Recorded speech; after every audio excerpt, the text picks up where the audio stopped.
Alright guys, what's up? So before I even start this video, let me just let you guys know right off bat, um, my car stereo is fucked up, so you're gonna hear a popping noise throughout this video because I chose to make the video in my car today. It's a beautiful day, like the sun is like beaming out. Lately it's been pretty gloomy out here, pretty dark. It's also 37 degrees, so it feels amazing compared to how it's been feeling and looking. And I'm also feeling a little better. I'm feeling better today than I felt yesterday and the day before that. So yeah, I felt what better way to um appreciate nature other than um to sit in the car and enjoy the weather. Also I'm waiting on my son to get out of school, so yeah. That's another reason. But even if he was out of school, I promise you guys I would have still made this video in my car.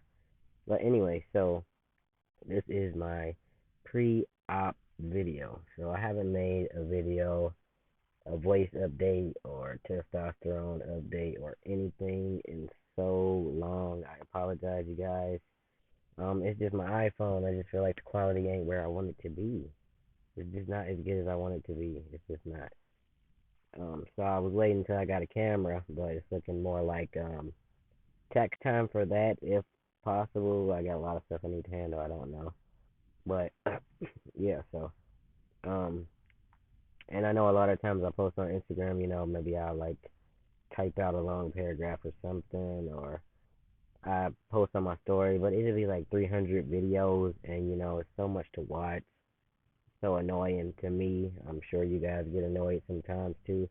So I figured, what better way to just do it on YouTube, and then it's like people that actually care and want to watch and want to learn about it, they can just go directly to my YouTube, and then the other followers can see whatever else I posted. So, it was yesterday, my pre-op. It was so long. It honestly was only an hour and a half, if I'm not mistaken, but it felt so fucking long. Like I felt like I was in there way longer than I actually was. It's just like they talk a lot, so much talking. Um, and a lot of waiting. Oh my god. So out here, I went to U of M. I live in Michigan. The closest surgeon to me that accepted my insurance was U of M, which is in Ann Arbor, Michigan. So, um, yeah. So, the first time I went, which was for my consultation, um, it was so long. It was long because the waiting room was packed. I think like the person that was being seen before me, their appointment ran over. So that might have been something too, or possibly the surgeon was running late. I'm unsure. They didn't actually let me know. They just apologized for it or whatever. But yeah. So the very first time it took way longer because it was a lot of waiting, like just in the waiting room in general, and then a lot of waiting once I was in the back room, like waiting on different people to get down to come see me, blah blah. So yesterday was pretty much the same, just less time. Although it still felt long, I know it was not as long as my consultation. Um, so yesterday my pre-op was basically preparing me for surgery. My surgery is in about 2 weeks. It's actually like 2 weeks and like 2 or 3 days. But let's not count those extra days. Let's just go ahead and say 2 weeks. Especially the way the days are flying, it'll be here pretty quick. So I'm just gonna say 2 weeks. Um, so with preparation for that, they basically want to talk to you and be sure that you've got somebody that will be taking care of you.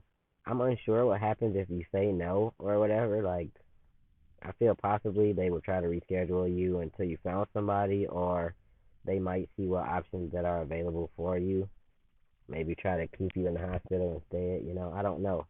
But for people that want to go home like me, I want to go home. So they just want to be sure I got somebody that's gonna be there to help me and watch me, in case I need it.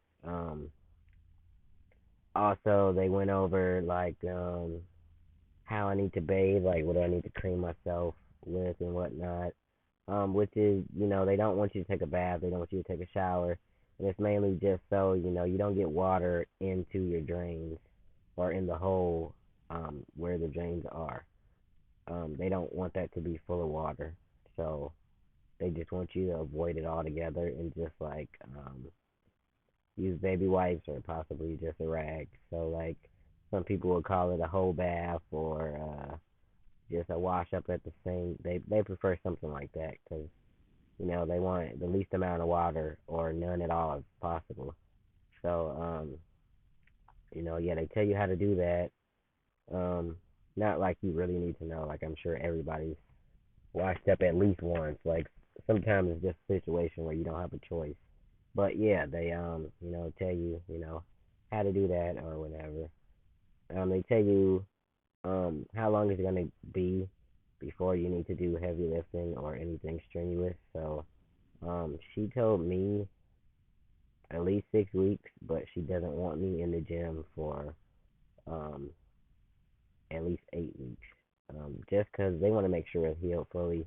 They don't want any blood clots. They don't want any rips. They don't want you to be in pain in any way or to ruin your chest. Basically, like everything they tell you is to benefit you. Like a lot of people might get pissed. A lot of people might get upset. Like, well, why the fuck like is this long or why can't I do this or whatever. But in all honesty, it's all for you. Everything they're telling you not to do or to do is all to benefit you. Um, they also wanted to check, that they don't want you taking multivitamins because mainly vitamin E is in it. They don't want you on vitamin E for X amount of weeks before surgery. They also don't want you to smoke or to smoke cigarettes or marijuana, which was confusing to me because honestly, I got two different people telling me two different things. So I've been sober for 2 weeks, going on three. um, from marijuana, they said edibles are completely okay. Like you can eat, they don't care. But yeah, like my surgeon, I swear he told me just no tobacco. Because Swishers they contain tobacco. So I had told him, I usually roll a blunt, smoke it. He was like, yeah, no tobacco. So I was like, okay, like wraps and leaves are okay. He said, yeah, like this is my actual surgeon. So then the woman I spoke with yesterday, who is, I think she's another surgeon that will be helping. You guys, I'm sorry, I honestly forgot. But yeah, she came and told me, oh no, no smoking weed at all, just edibles. So honestly, I'm not gonna lie to anybody right now at this very moment, but I did lie to her and tell her, I had stopped smoking for 3 weeks. Technically, by the time I have surgery, it will be 3, 4 weeks. So, I think that's good. I think she said at least 4 weeks before. So, it's not a complete loss. It's not a ruin. I'm cool. Edibles, I've been eating edibles, which she says okay. I actually stopped the marijuana just because I felt uncomfortable. I felt possibly, it would have been an issue. So I stuck to everything by the book. I do take multivitamins, men's multivitamins. I completely stopped those like a month ago. Um, testosterone, I've been off for 3 weeks, going on 4 weeks. They want you to be off that at least that long. She also told me that like a week after surgery, I think it's when I go back to get my drains taken out. Then I can continue testosterone. So a week afterwards, just mark it as once it's time to get your drains out. That's when you can start your shots back.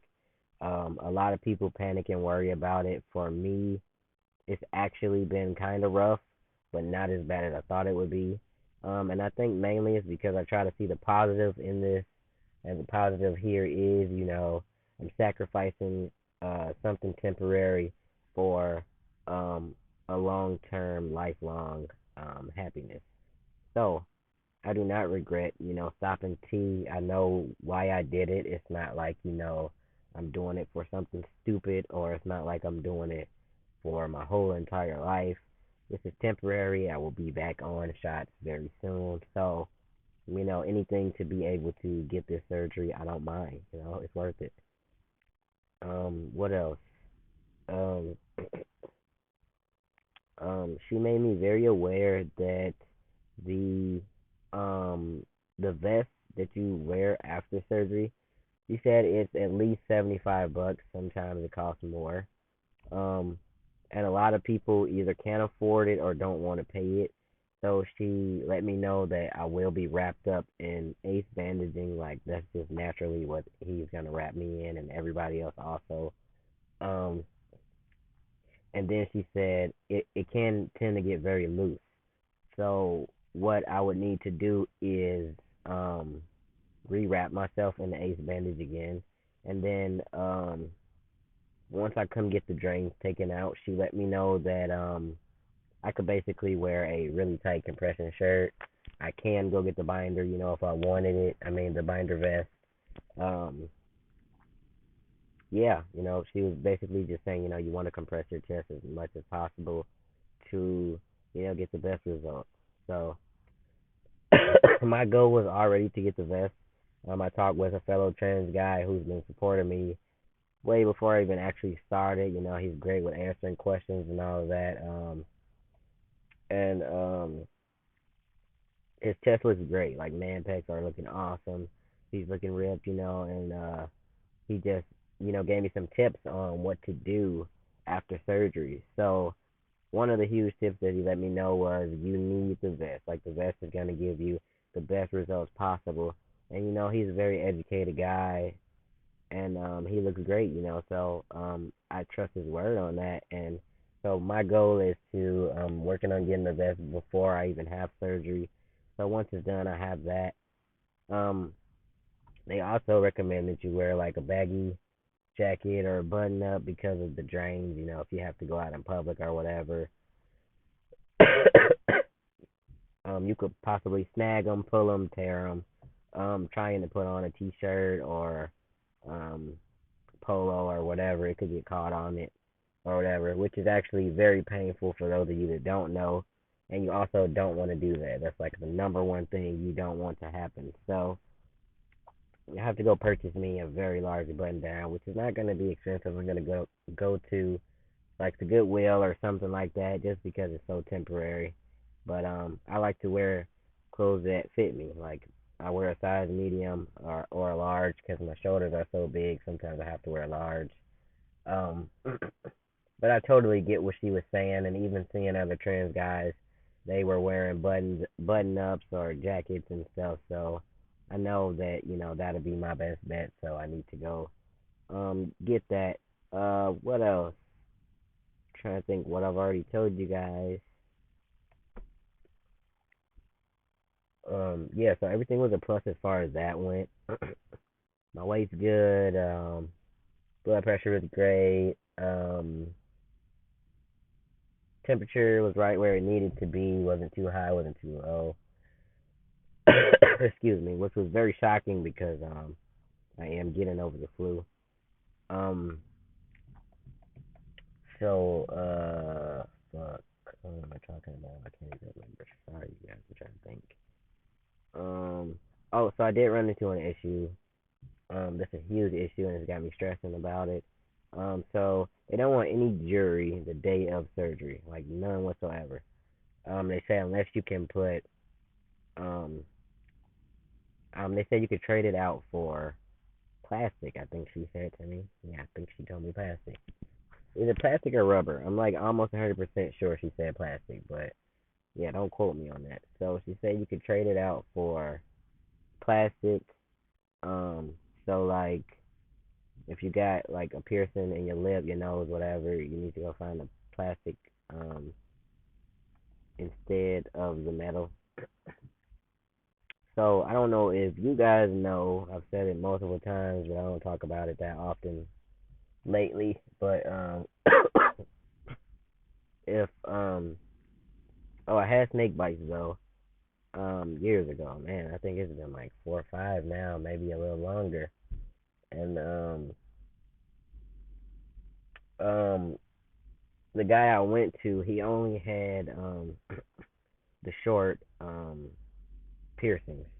when you do this, you need a longer one. So you only had the short ones, but I really wanted it. I was excited, and he told me, it could close up around it. You could have issues with this. Like, you sure this is what you want to do? Me being a young teenager and knowing like this is really what I wanted, I didn't want to wait because he told me I'd either need to go buy some or just wait until he got his order in. Which the order was gonna be a couple weeks. I'm very impatient. I wanted it. I was right there. I felt like why not? So I did it. Excuse me. He just let me know like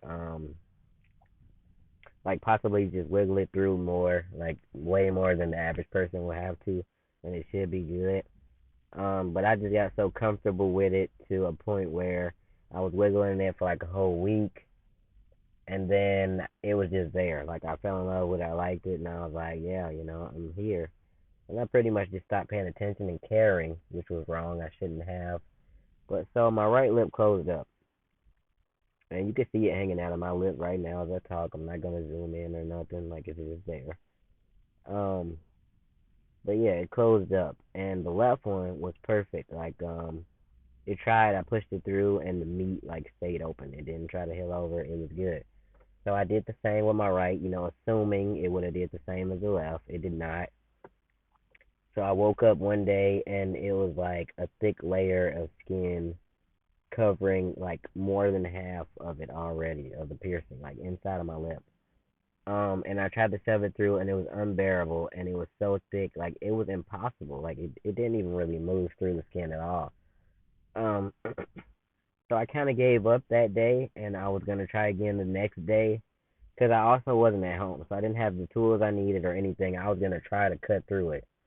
But I got home the next day and it was completely closed, like closed up as if it was never even a piercing in there. And like a lot of people would say, can't you just push through? But like if you actually have a piercing gone through your lip or whatever, the meat inside of your mouth is very tough. It's a very thick, tough skin, and the piercing itself is already small, and the end of it is the ball you would unscrew off of it, and then the sharp part that probably would have pierced through it is inside of the ball. So the actual ball is stuck inside of my lip, you guys. So I've had two surgeries. My wisdom teeth removed and my wrist. So with both surgeries, it was an issue. They were saying, you can't have that in or whatever. But they both figured out a way to work around it. I'm unsure what they did, and I wish I knew because I would have just told my surgeon because they were pretty much asking me like how to get around it, and I'm like, shit, I don't know. I really don't, but I know they ended up doing both the surgeries. They worked around it. so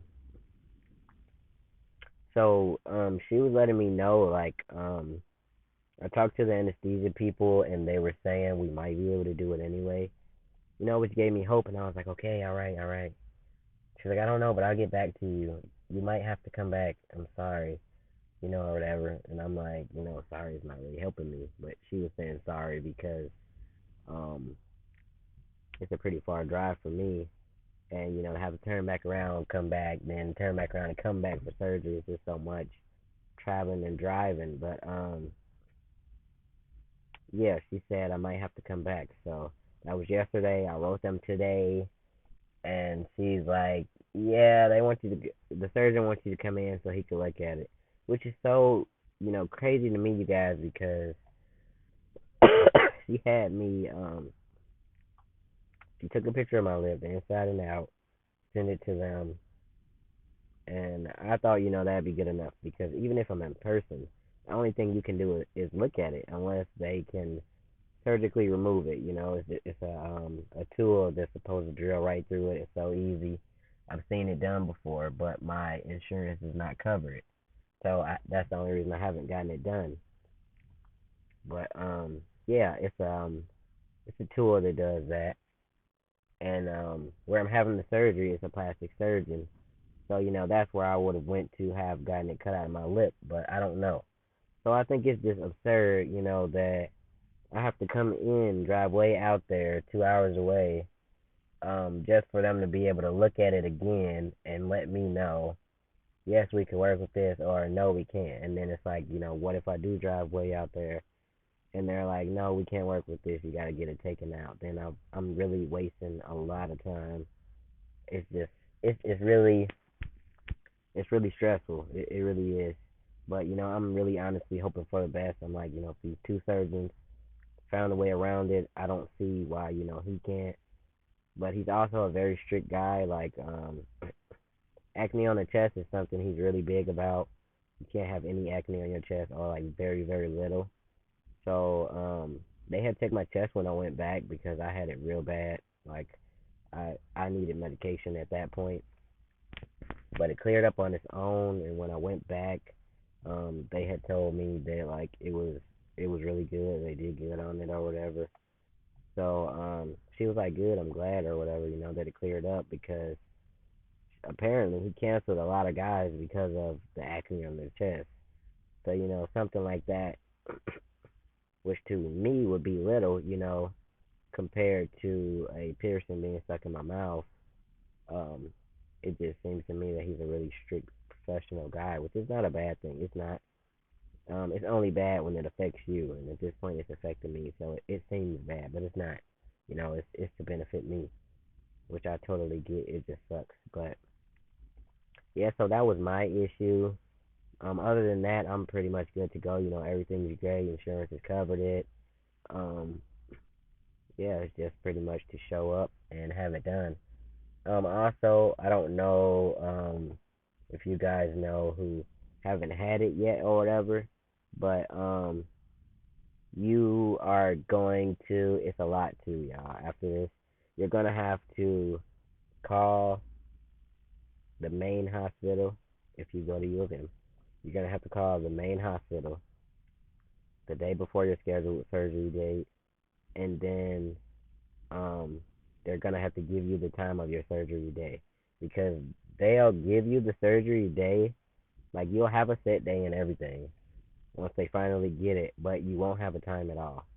And I thought at my pre-op that's when they were gonna tell me, and they let me know, no, it's the main hospital that's gonna give it to you. So yeah, my surgery is scheduled on the 18th if it stays that way. So I would need to call the 17th, the hospital. Hey, my name is blah blah blah. Birth date, probably last four of social or something to verify who you are, and then they'll give me a time to be there or whatever. Time of the surgery. The surgery is 3 hours long. Well, she said about, so I'm assuming not everybody lasts the whole 3 hours, but she said it's about 3 hours long. Um, yeah, I mean, she touched bases on a lot of stuff. The day before surgery, you're gonna have to stop eating and drinking liquids other than water before by midnight. Um, yeah, they don't want you to bring any personal items or whatever. I mean, it's up to you. They're not saying don't at all, but they don't want you to because it's just gonna be you in your room. Like whoever drives you or whatever, they're gonna have to wait in the lobby until they come out there and tell them, hey, you can go back and see him or her, whichever the case is. Um,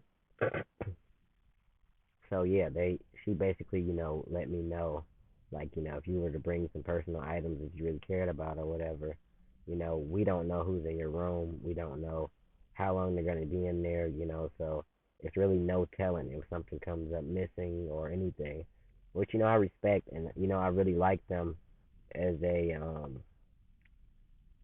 as as my surgeons and my support because they're really great. Like this lady Kim, she's a RN there. She's so great. She like responds as soon as you message her.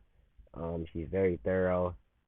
She explained things to me that the surgeon would also explain to me, but she wanted to try to put it in my head a little more. So by the time it came, it was pretty much like I had been practicing already because the more you hear something, it's kind of like the more it sets in and sinks in. So when that time comes when you need it, you pretty much know what you're doing. So I appreciate her. She was really nice. She came in there and um, you know helped me out and whatnot, and yeah, I appreciate them. They work really great and really close with you. So yeah, that's how that went. The drive was so long. The wait this time though, it was um shorter from the lobby. Like it was literally like three of us, and they weren't even seeing the person that I was seeing. So like they were called back right before me. I was called like at 1:03. Like I was supposed to be there at 1. I went back to like 1:03, which is great because it could have been later, like the consultation was. But yeah, it was pretty cool. It went pretty smooth. Um, if y'all got any questions or anything, you can comment below or DM me or whatever. I don't mind answering questions if I know the answers to them. Uh, yeah, but that's how it went.